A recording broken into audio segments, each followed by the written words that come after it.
Então, bom dia, pessoal. Quanto aos conteúdos do simulado Bernoulli, vocês recebem lá as temáticas e não temos, de fato, em específico do nosso material que nós utilizamos, né, um outro livro didático. Então, vocês podem pegar lá as temáticas e, a partir dessas temáticas, fazer um estudo mais aprofundado dessas ideias, tá bom? E aí, o que eu queria destacar com vocês hoje seria esse assunto, né, que foi acrescentado para o simulado de sábado, que se refere à sociologia brasileira. Nós não vamos dar conta de fazer essa abordagem mais global, né, envolvendo todos os teóricos e sociólogos brasileiros, e eu tentei me deter aqui, me ater a alguns pensadores em específico por meio dos seus conceitos, que são os conceitos mais clássicos trabalhados na sociologia brasileira, tá bom? Então, tem um material que eu vou repassar para o Expedito, eu estou só finalizando aqui uns ajustes nele. Vou compartilhar aqui a tela com vocês para a gente dar uma analisada e quero partir fundamentalmente para os conceitos. Então, vamos lá. Aqui eu... Tia, esse material que a senhora disse que vai passar para o Expedito, ele é um material tipo slide de PC que a senhora está mostrando, não é material de tarefa? Não, esse bem aqui, ó. Ele tem, ó, botei algumas questõezinhas aqui alguns direcionamentos, né? Alguns pensadores, aqui a teoria deles, que também não é ampla, não dá para a gente abordar tudo de uma vez. E questões, tá bom? E essas questões, não, eu coloquei o gabarito, viu? E o gabarito, eu não vou mostrar agora não, o gabarito para vocês, mas o gabarito ele vem bem explicadinho. Ele vai lá, ele justifica o porquê uma questão, o porquê uma alternativa, porquê não a outra. Então, se vocês não tiverem como entrar em contato comigo, né, ou deixarem para dar uma olhadinha nessas questões um pouquinho mais em cima, se surgir alguma dúvida, tem como vocês terem esse direcionamento lá pelo gabarito, que tem toda uma justificativa, tá bom? Eu coloquei, quando é assim, eu gosto de colocar com as questões de somatório. Por quê? Porque nessas questões de somatório nós temos a possibilidade de analisar mais itens e, consequentemente, vocês, quando estiverem estudando, também podem descartar alguma ideia ou se fundamentar a partir daquilo que está correto, tá bom? Então, vamos lá, pessoal, de uma forma aqui mais ampla, sobre a sociologia brasileira. Eu trouxe aqui para vocês essas ideias de que ela se iniciou nas décadas de 20 e 30. O que é que nós temos que ter em mente aqui? Aquilo que eu disse para vocês na primeira aula desse ano. Lembra que eu fiz toda uma retrospectiva histórica? Antiguidade, período medieval, modernidade e contemporâneo, certo? E tudo aquilo para a gente compreender que existe uma relação direta, e é óbvio, entre todos os contextos históricos e sociais. Então, aqui, nós temos na década de 20 e 30 esse desenvolvimento da sociologia no Brasil. Quais seriam, quais foram as temáticas analisadas? Principalmente a escravatura e a abolição, a questão dos negros, dos índios e o êxodo dessas populações, e também o processo de colonização. Lembrando que aqui busca-se compreender o quê? A formação da sociedade brasileira, as relações de trabalho, a consciência, a cidadania e a formação da população brasileira. Eu coloquei aqui para vocês também que seriam os principais temas daquilo que é abordado de uma forma bem mais recente, que se retrata a questão de salário, jornada de trabalho, principalmente ambiente de trabalho urbano e rural, relações de empregado e empregadores, essas condições aqui de ambiente de trabalho em geral. Porque, a partir da década de 60, nós temos um processo de industrialização e também, todos sabem, aqui já no contexto histórico-social do Brasil, nós temos novos problemas políticos. Então, aqui vocês vão fazer uma leitura com mais tranquilidade desse material e, a partir dele, vocês podem direcionar o estudo. Eu coloquei aqui, basicamente, uma informação sobre a sociologia na educação brasileira. A questão, né, do período em que ela foi banida e que após, né, lá na década de 80, depois do fim da ditadura, ela foi replantada, né, ela foi reimplantada aqui na comunidade escolar. Algumas das temáticas abordadas: política, economia, as alterações sociais decorrentes da nova república, que aqui é contexto histórico, certo? E aqui aquilo que é mais recente, a partir de 2009 até agora. Agora, eu queria iniciar de fato aqui com vocês algo mais objetivo. Quando eu estava elaborando esse tópico, aí eu não sabia se eu botava só assim, sociologia brasileira, né, ou sociólogos brasileiros, ou principais sociólogos brasileiros, ou alguns dos sociólogos brasileiros, porque eu faço uma abordagem de apenas alguns. E se eu, né, coloco sociólogos ou principais sociólogos, eu acabo não englobando todos os outros. Então, compreendam que esses sociólogos que eu estou colocando aqui são porque tem algo conceitual que é abordado pelos demais sociólogos e pelos demais estudiosos da sociedade brasileira. O primeiro, né? Aqui eu estou botando material com vocês, mas eu vou usar aqui o quadro. Vocês conseguem me ver quando está compartilhando? A imagem do quadro fica pior. Aí não dá para entender também. Eu vou... Peraí, só apagar um pouco. Só um minuto, mas eu vou só pontuar aqui, viu? Nesse vídeo. Eu não vou elaborar muitos tópicos, não.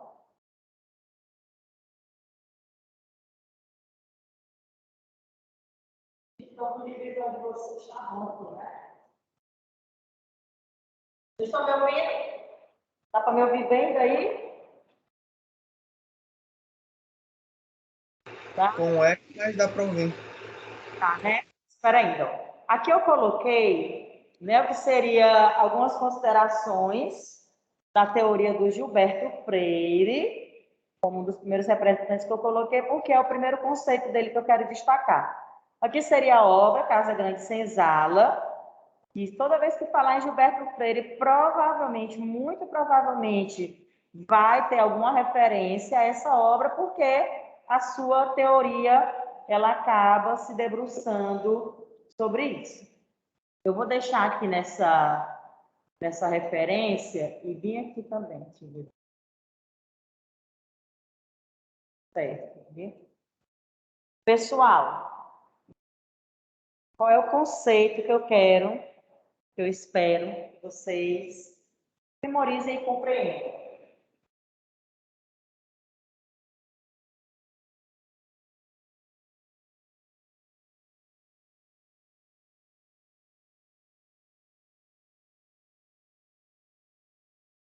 Democracia racial. Democracia racial. O que a gente vai compreender aqui a nível histórico, né? A nível aqui de população, de formação brasileira? O Gilberto Freire ele vai analisar principalmente a formação social brasileira, né? Através da vida dos engenhos, cultivando uma visão romantizada sobre as relações entre colonizadores e colonizados. Vamos lembrar aqui, nós temos hoje, em uma análise sociológica, uma outra visão do que se tinha algum tempo atrás. Antes, a história ela era contada pelos colonizadores, nós víamos ali pela perspectiva dos colonizadores. Hoje, a história, a sociologia, essas teorias sociais, elas abordam não mais a visão do colonizador, apenas, né, mas a visão dos colonizados também, dos povos que nessa relação de dominação, não mais do dominador, mas do dominado. E aqui, se a gente traz para o contexto da sociologia brasileira, a gente tem uma referência que é de século XIX, de século XX, sobre esse processo de colonização do Brasil, da sociedade brasileira, e vocês compreendem, né, já há algum tempo, que a nossa sociedade, a sociedade brasileira, o povo brasileiro, ele é bastante miscigenado. Essa miscigenação é fruto da mistura das raças, né, da mistura ali dos indígenas, de quem veio escravizado, dos colonizadores, né, dos portugueses, do povo ibérico, de holandês, todos que andaram aqui pelo Brasil. Para além da visão romantizada, nós compreendemos que essa miscigenação, ela se deu também um aspecto de violência, né? Não foi um romance ali da Disney, né? Foi um processo que envolveu bastante violência. Então, vamos lá. O Gilberto Freire, a partir dessas suas teorias aqui da obra Casa Grande Senzala, ele acaba, né, elaborando esse termo de democracia racial. E essa democracia racial, esse conceito foi compreendido por muitas pessoas como algo negativo. Negativo porque é como se, com esse conceito, o Gilberto Freire propôs, né, ele propôs que essa miscigenação ela é positiva, que existe uma certa igualdade, que existe uma harmonia entre as diferentes raças que convivem no Brasil. Aqui, o que a gente tem de crítica, né, aspecto é que a obra de Gilberto Freire contrariou muitos interesses da época porque se opunha à ideia de superioridade racial do branco, tese muito aceita por sociólogos e pensamentos da direita. A obra foi estigmatizada e marginalizada. Com o tempo, foi derrubando os preconceitos que a cercavam e reafirmando sua importância para a história do Brasil. O que se entende é que, com os desdobramentos da obra e essa ideia aqui da democracia racial, os aspectos que envolvem miscigenação e mestiçagem acabaram camuflando, né, na visão aqui romantizada do Gilberto Freire, camuflando os preconceitos e as questões racistas que havia no Brasil, né, a falta de harmonia entre essas raças. Então, aqui eu trouxe para vocês no material essas ideias, né, bem sintetizado, e vocês podem fazer uma busca, tentar compreender melhor esse conceito de democracia racial, que é o quê? Gilberto Freire, viu?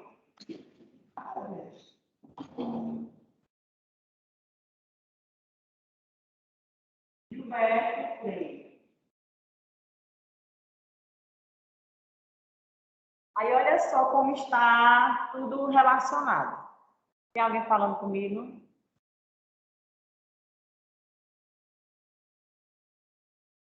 Oi, André Lucas. Oi, pois que ótimo que você já tem essa visão. Né? Que a gente analisa, meu Deus, eu não consigo mais voltar daqui. Aqui a gente analisa pelo âmbito social. E, André Lucas, se vocês comentaram história, com certeza comentaram os aspectos sociais do ambiente histórico daquela época. A questão de uma identidade nacional, de uma pureza, né? E a crítica que se faz é exatamente essa, que essa democracia racial, ela acaba camuflando, por meio de uma visão romantizada da miscigenação, os aspectos que envolvem o racismo e o preconceito no Brasil. Aí, qual a relação que eu queria fazer com vocês? Com a teoria do Florestan Fernandes. Florestan Fernandes. Aí, olha só a contraposição e o que eu quero que vocês tenham bastante atenção se encontrarem isso ali lá no simulado ou em alguma outra questão. E quando nós temos aqui com Gilberto Freire a democracia racial, em Florestan Fernandes e em outros teóricos que se opõem a essa ideia, nós temos aqui o conceito de mito da democracia racial.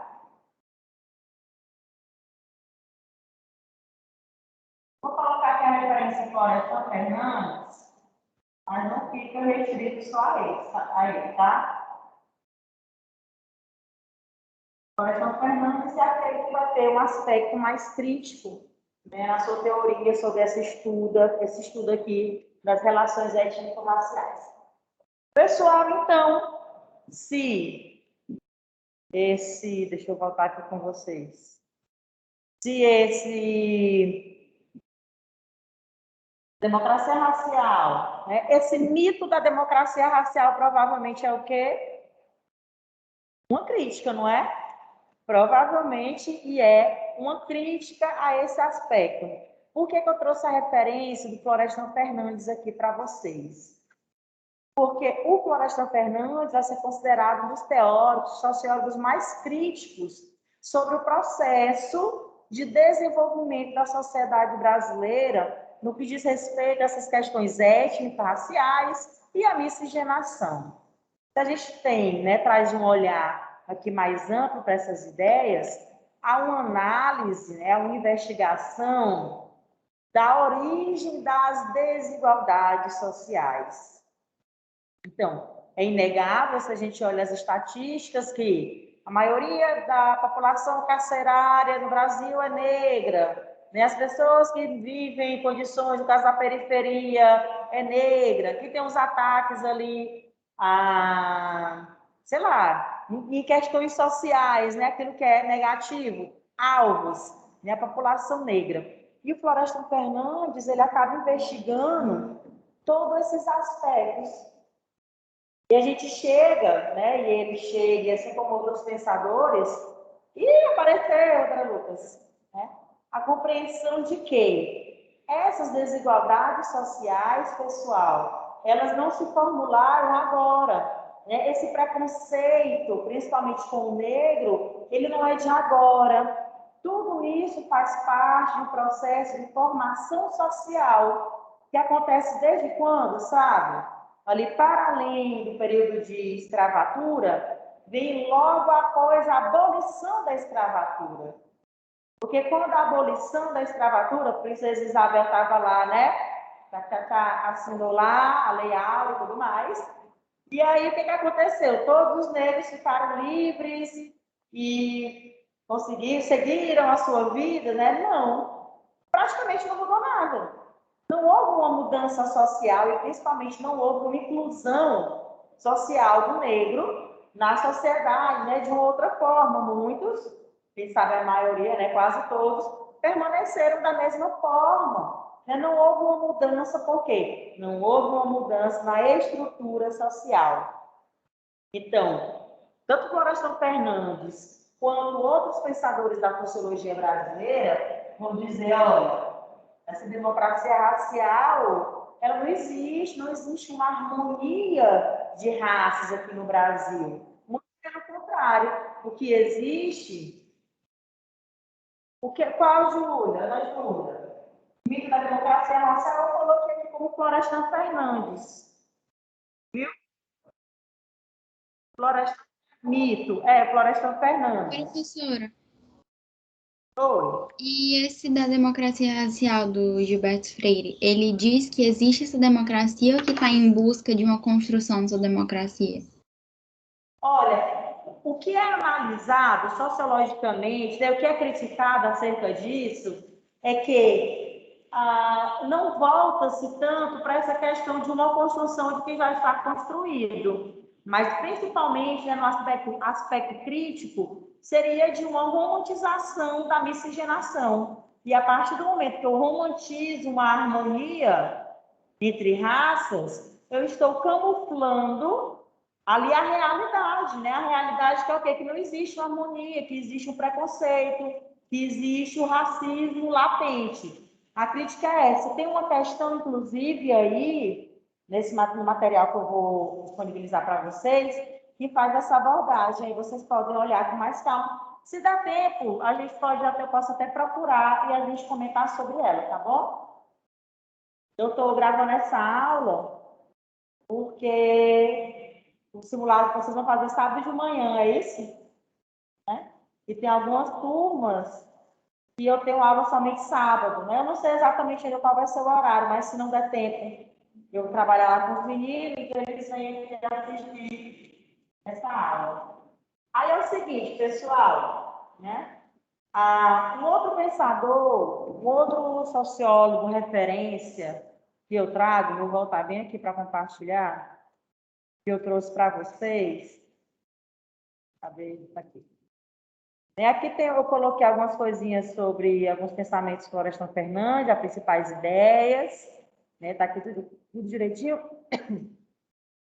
Ele fala aqui, ó, tem a tese da integração do negro na sociedade de classes, questionou a modernização, acoplada a uma constituição do capitalismo moderno no Brasil. Ele fala sobre a questão da democratização, diz que há desigualdade de acesso dos negros e mulatos ao mercado de trabalho.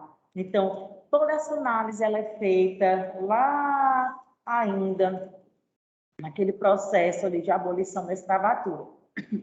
Coloquei um trechinho aqui também, que seria a questão da militância, né, do sentido mais político.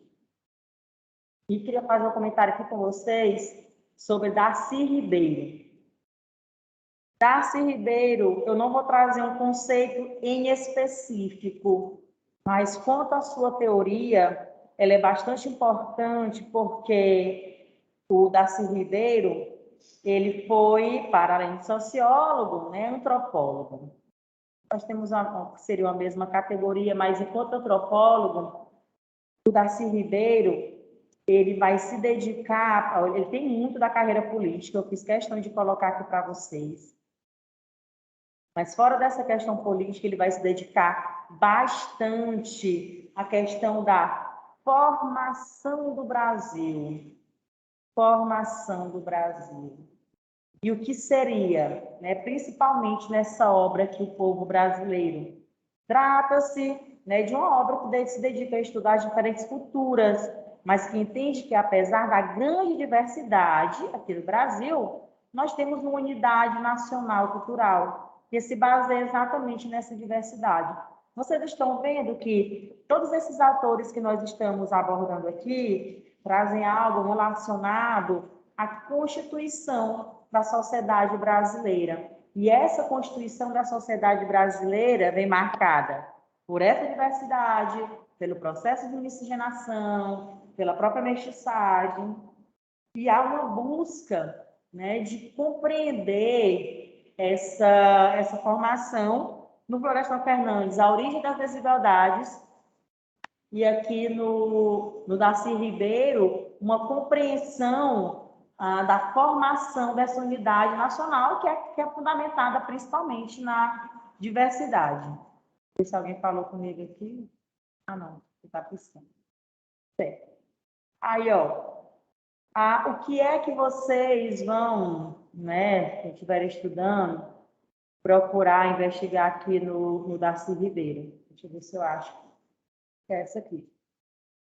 É como se existisse a cultura da descendência africana, indígena e europeia, mas que, ao mesmo tempo, a presença simultânea dessas três matrizes concretizasse a cultura brasileira. Então, a partir dessa obra, O Povo Brasileiro, e dessa análise da formação da Constituição, né, da nossa sociedade, o Darcy Ribeiro investiga essas três descendências, africana, indígena e europeia, que aí é mais simples de vocês lembrarem, porque vocês têm um contexto histórico associado a isso. E o que é que a gente tem aqui de mais também interessante, né, a comentar sobre o Darcy Ribeiro? Ele vai fazer muitos estudos, né, análises também dos povos indígenas, né? Ele presta serviços como indigenista, né? Dedicou-se a estudar a cultura indígena. Então, o Darcy Ribeiro, a partir desses estudos, ele também tenta buscar ali as influências dessa cultura indígena, quanto ela permanece, o que nós temos ainda de referência cultural da cultura indígena. Então, vou passar um pouquinho, vamos chegar aqui no último conceito, desses 10 minutos que nós temos. Pessoal, o último conceito que eu queria trabalhar com vocês é aqui do Sérgio Buarque de Holanda. Esse conceito é o conceito de homem cordial. Homem cordial. Vou botar SD de Holanda. Sérgio Buarque de Holanda. Esse pensador aqui, pessoal, historiador, ele traz um dos conceitos também mais debatidos na sociologia brasileira, seria esse do homem cordial. E aí tem algumas vertentes que eu queria trabalhar com vocês quanto a esse conceito, porque traz uma referência de outras teorias também. Vocês já, não sei se vocês estão fazendo a leitura aí também, aqui, ó, o Buarque de Holanda, ele produziu um estudo de Max Weber no Brasil e, baseado na sua teoria, desenvolveu o conceito de homem cordial. O que seria nessas ideias? Nós já analisamos lá com Max Weber, ele fala das ações sociais. Vocês lembram quais são? André Lucas, lembra quais são os tipos de ação social? De Felipe, Ana Luísa, Lília, lembra, Lília? Os tipos de ação social? A tradicional, carismática e tem outra. Não, eu tô confundindo com os tipos de dominação, tia. Releva. Né, a tradicional, a carismática. Não, peraí, que a gente trabalhou foi aquele outro conteúdo. Né? Nós estamos falando do tipo de ação social. Né? A ação social é o quê? Seria ação social voltada a fins. Racional. A voltada a valores. A tradicional e a afetiva, né? Ou afetiva, né? E o que acontece? Essa questão aqui do homem cordial, ela vai estar relacionada a essa ideia, porque ele vai trazer aqui na sua obra. Olha só, gente, a obra dele aqui, ó, Raízes do Brasil. E o que é que ela busca? Compreender também a formação da cultura brasileira e o processo de formação da sociedade. Qual seria a referência aqui? O Max Weber, nos tipos de ação social, né, a sua teoria sociológica é conhecida como compreensiva, porque ela é interpretativa das nossas ações. E aí, esse homem cordial, ele vai estar representado ali por essa ação social, afetiva, emotiva, aquele que as emoções, elas, né, são aquelas que dominam, de certa forma, as ações do sujeito. A outra consideração que eu queria fazer com vocês, né, ó, aqui está tudo explicando tudo direitinho, ó. A outra consideração que eu queria trazer para vocês é essa daqui, ó, de que esse homem cordial não é cordial de cortês, mas de coração, que é o que se justifica nessa teoria aqui do Max Weber, e tem até questão do vestibular que traz isso. Esse traço dessa ação aqui afetiva, né, seria para o Sérgio Buarque um traço, uma herança ibérica ali, né, dos povos colonizadores que acabaram se enraizando aqui no Brasil. O que mais a gente pode abordar sobre esse homem cordial? Esse homem cordial, ele é o típico brasileiro que age movido pelo sentimento e não pela racionalidade. O que a gente pode dizer mais também sobre esse homem cordial? Ele desenvolve-se na estrutura familiar, patriarcal do Brasil rural. É representado, gente, pelo coronelismo, certo? A cordialidade caracteriza-se pela tentativa contínua de personalizar toda e qualquer interação pessoal. O homem cordial não é afeito ao anonimato ou a se submeter a regras que o igualem aos demais. Ele quer ser chamado pelo nome, quer ter tratamento especial e preferencial, quer se valer do seu carisma pessoal, da sua rede de contatos, de artifícios, né, para alcançar seus objetivos. Aí eu vou voltar bem aqui com vocês. Alguns teóricos, né, alguns que analisam essa teoria esse conceito do homem cordial. Isso, Lília! Exatamente, eu voltei aqui só para dizer isso. É o jeitinho brasileiro. E esse jeitinho brasileiro, a gente pode caracterizar, né, como uma forma meio errada de fazer as coisas darem certo. Né? O jeitinho brasileiro, a gente quer se sobrepor de alguma forma, e essa sobreposição, ela pode ser, né, se utilizando desses artifícios de quem eu conheço para conseguir adquirir tal vantagem, ou tal privilégio, ou fazer tal coisa dar certo. Então, está tudo relacionado. Essa questão do sentimento, né, agir ali pelo sentimento, que pode gerar uma violência, né? Há uma ideia de que esse homem cordial ele também é violento. E existe uma outra leitura também do homem cordial, André Lucas. A outra leitura diz o seguinte, ó, aqui. Na política, a cordialidade vai na contramão da ideia da igualdade, impessoalidade, a formação das maiorias deliberativas, porque para o autor faz com que tenhamos uma dificuldade de lidar com a democracia. Eita, vocês concordam aí, pessoal? Assim, na nossa vinculação com a política partidária, das relações pessoais, da mistura de relação público-privado, o Roberto da Mata, que também é outro pensador, viu, gente? Interessante, vocês podem dar uma olhadinha. Na mesma linha de pensamento, conceituou esse jeitinho brasileiro situado em uma frase, né? Sintetizado em uma frase. Com quem você pensa que está falando? Né? Parece que isso é muito do brasileiro, né? Principalmente das pessoas que têm mais posses, digamos assim, ou que querem adquirir, né? Obter algum privilégio. Né? Com quem você pensa que está falando? Então, toda hora eu vou com coisa errada aqui. Então, pessoal, o que eu queria trazer para vocês, né? Claro que a sociologia brasileira é óbvio que ela não se esgota nisso daqui, mas pelo menos trazer essas ideias iniciais de que nós temos esses pensamentos aqui acerca desse homem cordial, né? Desse mito da democracia racial, do próprio conceito de democracia racial, e a partir desses conceitos pode, né, haver questões explorando esses ideais aqui que envolvem a sociedade brasileira. Certo, gente? Tranquilo?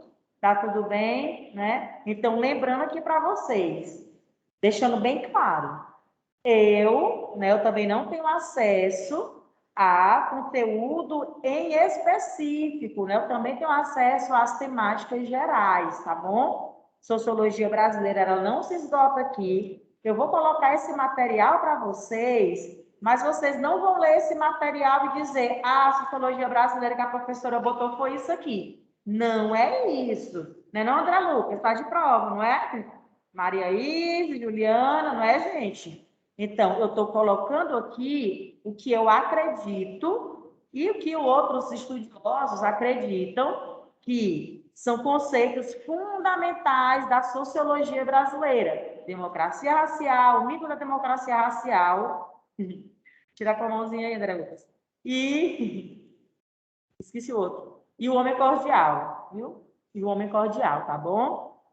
E aí tem as questões, é claro, que elas vão pontuar principalmente o que envolve isso daqui, mas está voltado também para uma questão histórica, né, de desenvolvimento da sociedade brasileira. Lembrar que o objetivo principal, né, da sociologia brasileira, ali no seu início, pelo menos, ela era investigar essas questões da formação do povo brasileiro, a questão da miscigenação, a questão das desigualdades, certo? Fechou? E aí? Ainda não, Maria. Ainda não, Maria Fernanda, porque eu tô só finalizando aqui alguns conceitos daquele material. Aí eu vou mandar para o Expedito, ele vai formatar e disponibiliza na plataforma para vocês, tá? Nem a slide. Quais slides? Aquele da última aula ou esse Tia, daqui? não deixa ele esquecer de postar, não. Eu acho que ela tá falando desse aí mesmo. Ah, desse aqui? Não, não, Lília, até hoje já vai. Não vou nem almoçar agora. Eu vou terminar, viu, para já enviar para o Expedito formatar e colocar para vocês. Tá bom? Certo, gente? Pois é isso. Dê uma olhadinha nas questões e aí, quem quiser conversar comigo antes, né, tirar alguma dúvida, mas é antes mesmo, né? Para você no sábado e vocês vão falar comigo sexta de noite, não. Viu? Aí vocês mandam uma mensagem, alguma coisa. A gente se comunica. Certo? Tchau, gente. Beijo em todos. Lembrando de novo, não se restringe a isso daqui. Deem uma olhada em conceitos mais amplos. E aí, Lilian, quanto aquelas outros conteúdos, pessoal? O que pode ter de referência lá? Pierre Bourdieu, na sociologia contemporânea, Lilian. Pierre Bourdieu, o Bauman, viu? Deem uma olhadinha em Zygmunt Bauman, Pierre Bourdieu. Tá bom?